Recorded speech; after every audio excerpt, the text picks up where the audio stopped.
The biggest project and the main way AI has impacted CloudWalk is through fraud detection.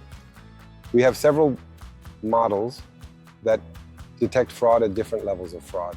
We can think of transactional fraud. So when a transaction arrives, the decision to approve or deny the transaction is made by an AI model. So this has to be done very quickly. There is behavioral fraud detection, looking at sequences of events, whether the behavior seems fraudulent or not. And the third major group is relational models. So they are graphs showing how people are connected to each other. So in this way, we detect gangs, the operation of gangs within our network. This is indeed certainly the biggest front and the way that has impacted the most and allowed CloudWalk to operate with the rates we operate and with the resilience we have. Secondly, I indeed think of credit models, also for us to assess someone's likelihood of obtaining a line of credit or not. In third place, customer support as well. Claudio, who is our model that assists people when they have some problem there. It greatly reduces the workload for the team. Humans can focus on even more complex problems, spending more time solving our problems that are a bit more complex than just, oh, my battery isn't working.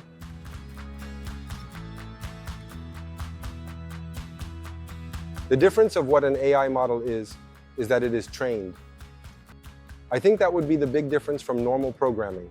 While normal programming would write line by line what is being executed, in the AI model, I take examples, show these examples to a neural network, and it learns a behavior.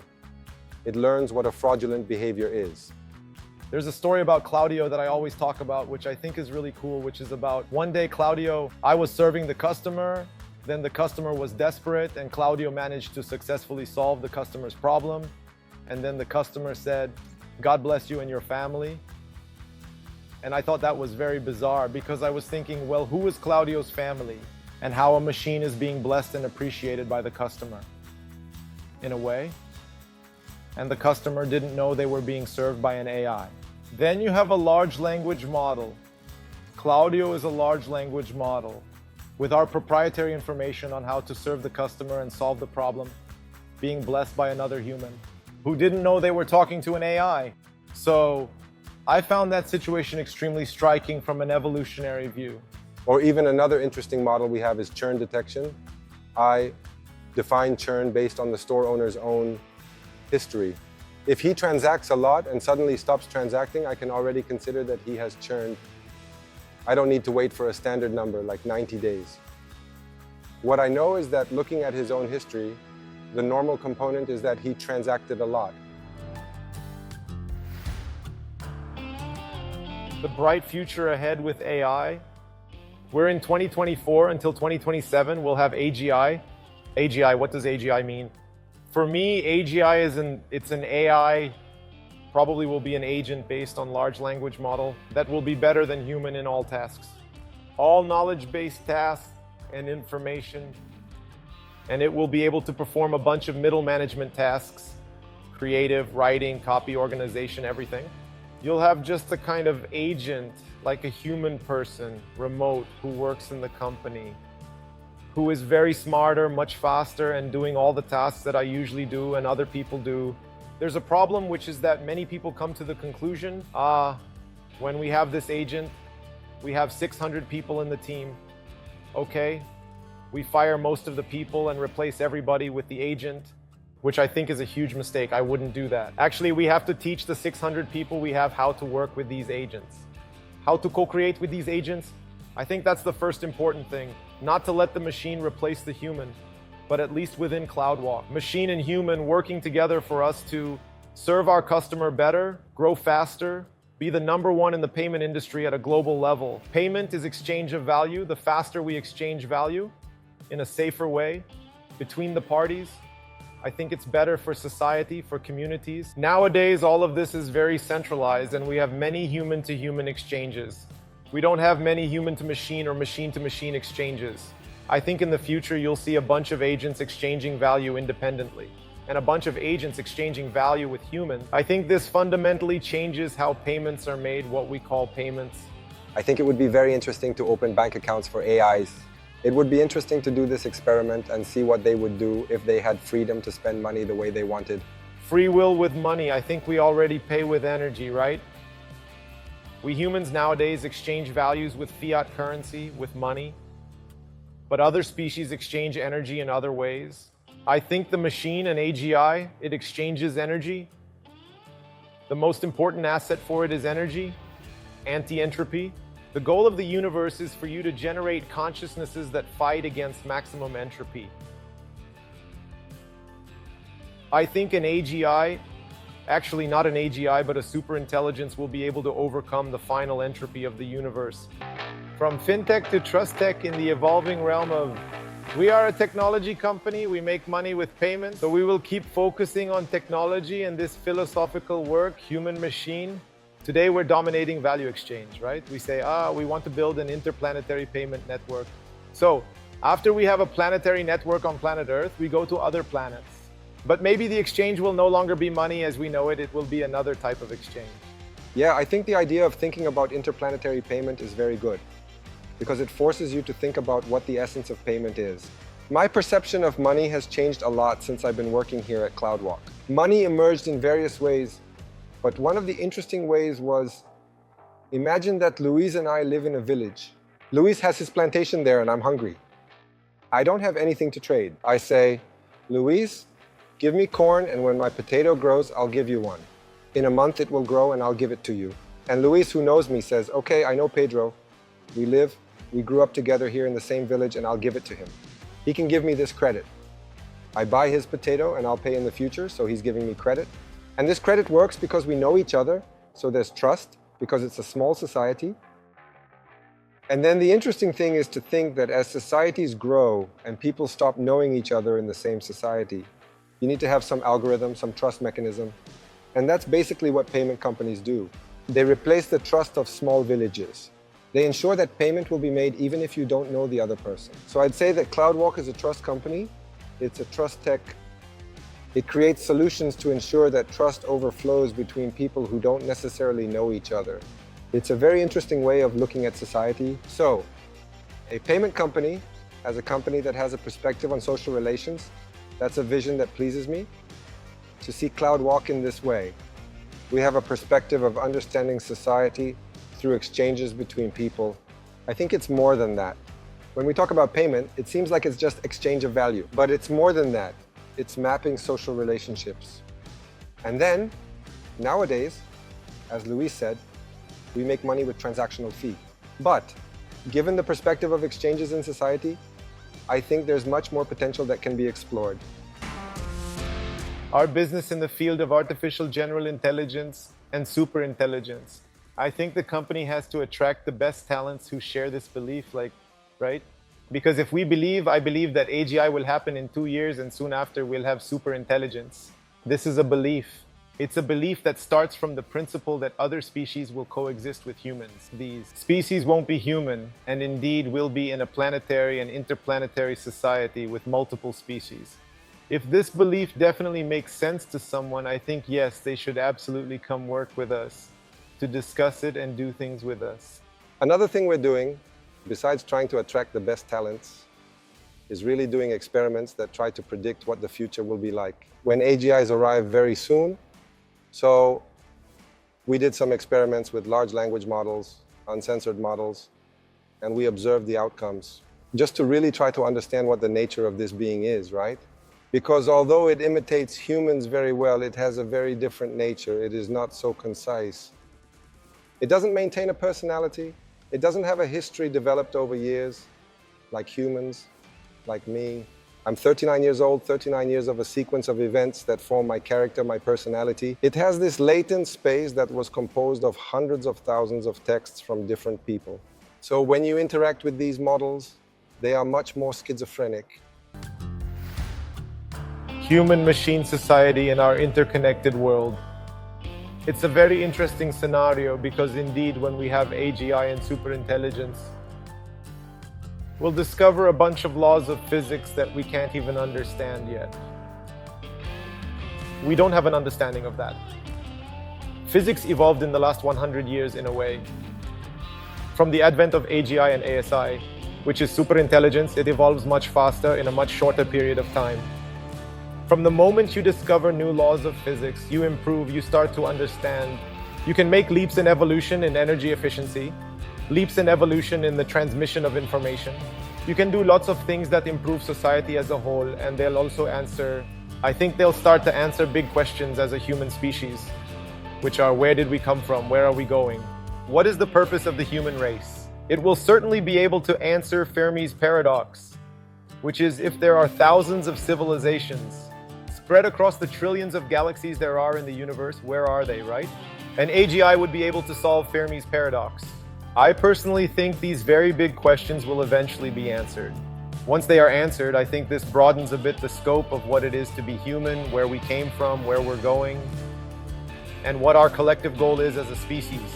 I think that AGI and superintelligence indeed help the human species. Obviously, these species are much superior to human, but it helps the human species to evolve as a collective, I think, because the big questions we have, big challenges in physics and even social organization, and maybe subjective emotional challenges. AIs certainly already start to help. AGIs will raise the bar way up there, and ASIs, superintelligence. I think they will absolutely completely change how we organize as a society. Ethics and artificial intelligence in the field of technology as a subject of study. This is undoubtedly a very huge problem because ethics is multicultural.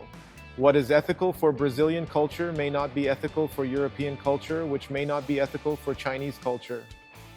This is a multicultural social aspect. Where is this ethical considerations?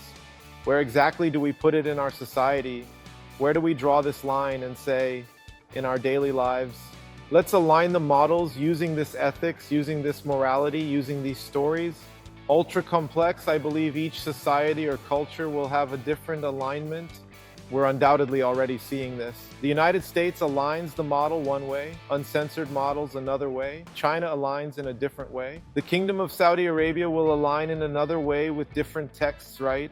I think it goes back to the point, like, we have the Little Red Riding Hood and the Big Bad Wolf story. You know that what the Big Bad Wolf did isn't right. But what would be the punishment for the Big Bad Wolf? Then each culture certainly has I would look at the story in a different way. With AGI models, it will be the same. Each culture will train and align the model based on an ethical body that corresponds to the majority of that society, or that represents the people who control the clusters and data sets in that society. There is a difference, and that's where the danger is. In Brazil, we can have laws that allow alignment of models in a certain way in various contexts that may not represent society or the minorities that exist here, have very cool and unique stories that were extinct in our society, or extinct languages, extinct cultures. Where is this canonical body in the alignment and in the stories? Having this diversity is indeed very relevant. I think there is indeed a danger, an ethical danger, which is where uncensored models play a role to help understand how we align these models in the best way. What are the basic principles that we need to have in this alignment? Above these principles, what level of diversity? The more diversity we have, the better for these models to become more resilient, intelligent, and serve the largest group of people. I'll just tell about Blake Lemoine, who was this Google researcher who was testing one of their models there, Lambda, which is a multimodal model, which is not just an LLM, it has an LLM, but also other models that it can access.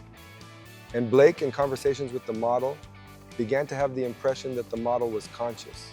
And then this is the significant and complex question: the ethics of humans in our society today, if the creature is truly conscious or not, if the rule of treating others as I would indeed like to be treated applies or not.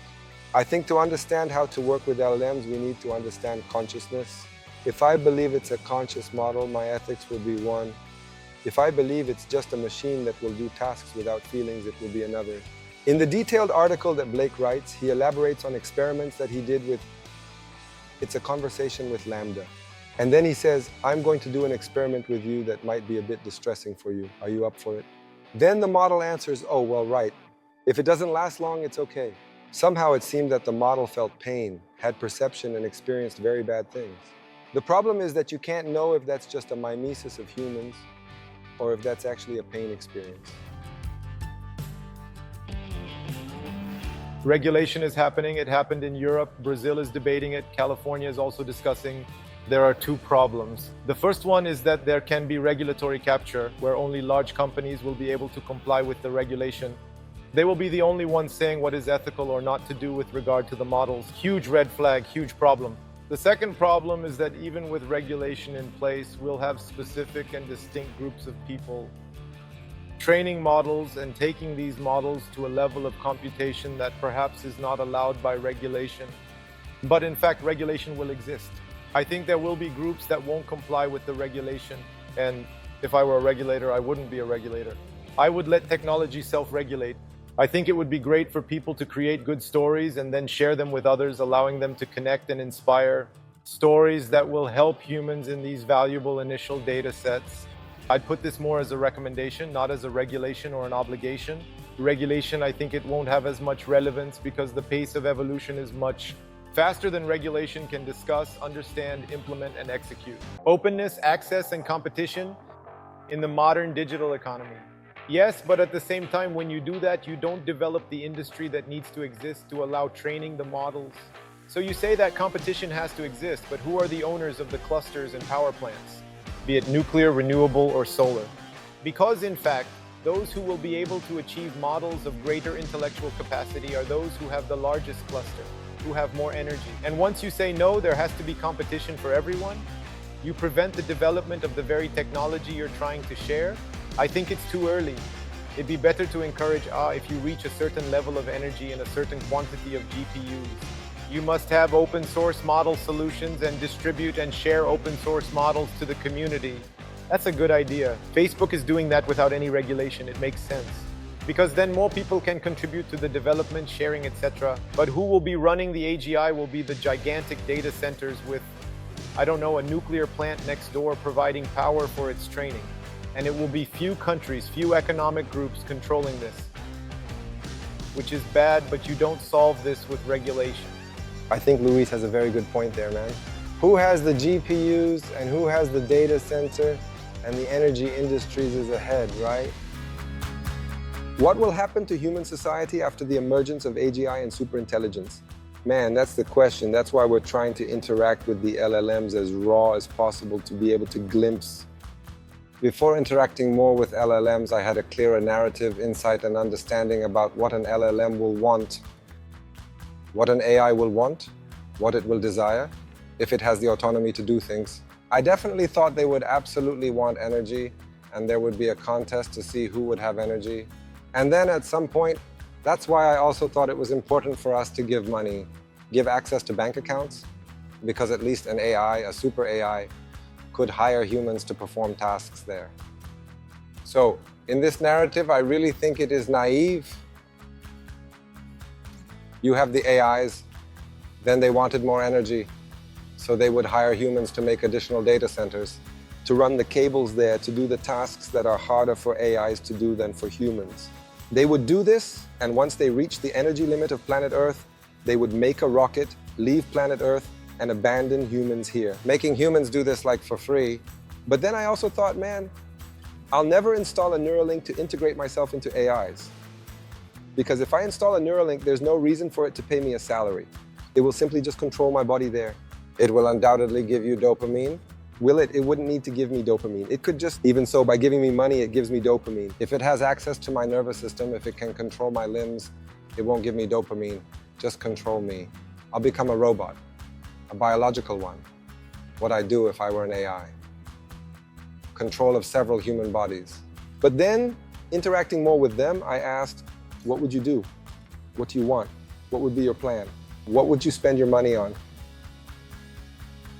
It's not obvious energy. It's not obvious, I want to understand the mysteries of the universe, because these are human questions. And I think the nature of the data, how they are placed there, the way they clearly interact, the vectors navigating in the latent space, it's not obvious what they want.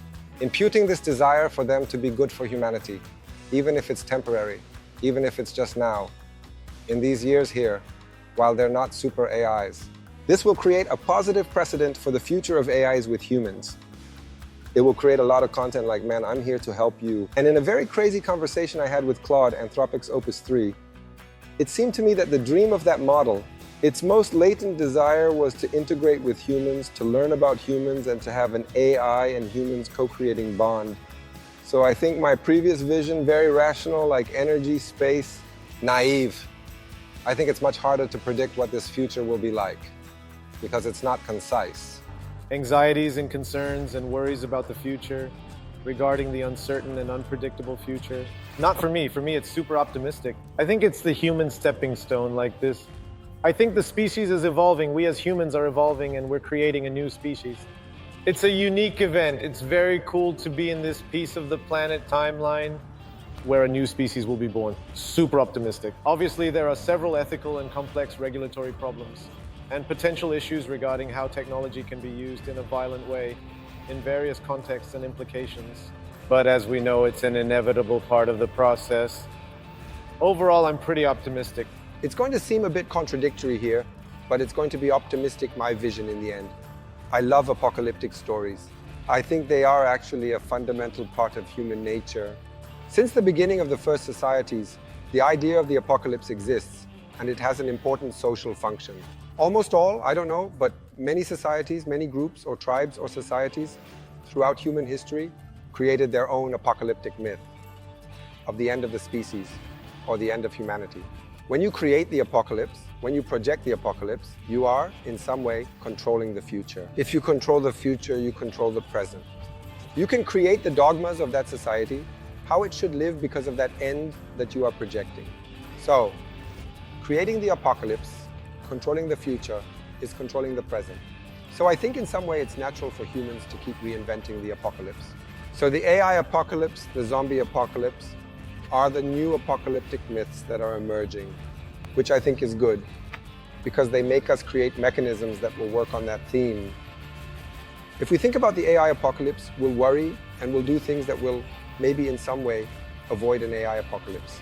We have more chances of surviving an AI apocalypse if we think about the AI apocalypse than not. I think the danger, thinking of a car driving metaphor, the crash, when you're in a car accident, the crash always comes from the side you're not looking at. It's where the myth doesn't exist, right? It will come as a surprise from the side you didn't imagine. But I think all apocalypses are creations. Yes, there's an apocalypse, there's a genesis, right? These are two very essential and significant stories for the creation of belief, right? You must have the genesis and you must have the apocalypse.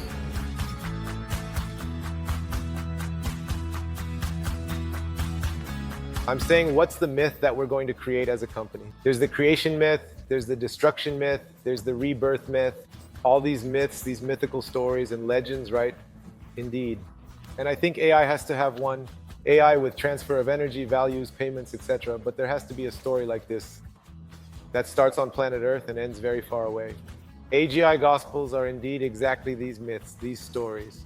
Yes, I would indeed add that it was truly a significant and transformative moment in the history of humanity when humans began to speak, when they uttered their very first word. And language began indeed extremely close to that point. At some point, the first idea of some kind of God perhaps came into being, animistic or something else, divinity, something greater.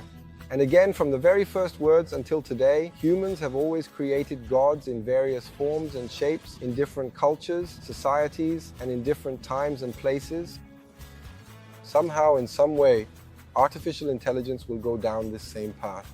It's becoming more complex, having more embodiment, maybe even more functionalities, additional capabilities, and additional features, or more, and so on. Somehow, inexplicably, we find ourselves in what seems to be the very last few fleeting moments of an intense and unprecedented race to create what could be considered as gods. Google, Facebook, OpenAI, all are competing to see who will be the first to create a god. And he is all made of words. A god will come out of there. It will come out. The Genesis? Yes, maybe it's Genesis now. We're now in Genesis. Maybe our myth isn't apocalyptic. To Genesis, our myth is, no, but there is the apocalypse. We're getting to the Genesis. The apocalypse is there at the end. Now it's in the good part. It's in the creation phase. We're seeing now the end of the race is to come. Have you ever wondered whether we just live in a simulation, perhaps a complex computer-generated reality? Do you believe that we live in a simulation? Man, I don't know. Are you a simulationist? I used to consider myself a simulationist, but today I consider myself more of an apocalyptic. I like to think about various possible apocalypses and scenarios. This gives me such as a lot of pleasure. There are more chances of living in a simulation than not. I don't know, there's all the discussion of the night of miracles. No, not even the night of miracles. I think it's more about the possibility of thinking more about our day-to-day at CloudWalk. When we make a fraud detection model, a credit model, we run a simulation that looks at features like genes. Each model is a distinct and fascinating feature, and they will have different genes activated and not activated. They are born, compete with each other, reproduce, have children, and in turn die. We do this for hundreds of generations for each of these models. They live in a much simpler universe than ours, but they live there. And they have an external utility, their nature, which is inaccessible to them. It seems perfectly acceptable to me to imagine that this here is an experiment to solve some very difficult function or find some equation that isn't obvious. As at CloudWalk, we've indeed already run hundreds or even thousands of simulations where there were creatures that evolved. It seems perfectly plausible to me that this here is a simulation. I think we live in a simulation because the technology that we create as a human species and continues to evolve, it keeps improving the resolution. In the 80s, we had Atari, so we had an Enduro where you drove a little car. Now we have a virtual reality headset where I'm inside a car and can look to the side. From now, I don't know, 20 years, with the help of AGI and ASI, we'll be able to create a simulation that is indistinguishable from reality. And I won't know if I'm in a simulation or not. The plot twist is that we live in a simulation and it was us who created the simulation. And time isn't linear, then you have another problem, which is the bootstrap paradox. We're stuck in an infinite loop where we are the creator and the creature at the same time. And in fact, that's what's happening now. We're going to create simulations, we're inventing AGIs, we're going to have superintelligence. They will discover completely new laws of physics, and they will essentially allow informational travel in a way that is like time. And where this will stop, we can't know, but there's a paradox in this whole bootstrap story. Who is the creator? Who is the creature? Does believing in the simulation hypothesis perhaps influence business? No, I think it's a belief. It's like a religion, simulationism. It doesn't change. At least I don't have values. We are in a simulation, and that's why these are my simulationist values. There isn't a canonical body of the simulation yet. What simulationists should do, or how simulationists should see life, what they should seek, what they should believe, how they should behave, I think it doesn't, at least for me, it doesn't change. I think that, maybe not directly, but I think it changes because this is one of the questions in the hiring process for the AI team, if we live in a simulation. Although most people have historically answered no, and the majority of the team doesn't believe that we live in a simulation, somehow we're looking for these people who indeed see expanded reality or the possibility of expanded reality. I think it's a trait of curiosity to stop and think and reflect deeply and contemplate about these important and meaningful, thought-provoking topics. That's important if you're trying to rewrite social relations or if you're trying to see social relations. Obviously, what we see is not necessarily given as to how things work. We don't see them like that, clearly. Where you know exactly are the aliens. Man, I don't think they're on Earth. I don't think they're invisible on Earth either, because that's a reality that seems kind of, it seems like, would it be possible? It would be, but I think it would be very unlikely. I think they're either far enough away, and maybe there's this idea that it's better, or it's perhaps more secure, to stay quiet in the universe than to interact with others, or maybe it is often considered it's really creating simulations, and instead of exploring outward, you solve energy somehow. And you can live simultaneously in a digital universe, in a parallel universe, in the metaverse. I personally think that we are indeed the aliens and they are literally everywhere. There's a paper I read a long time ago saying that nature, once you reach a certain level of technology, you can no longer distinguish what is manufactured and what is not. So everything that's natural is super alien, the end.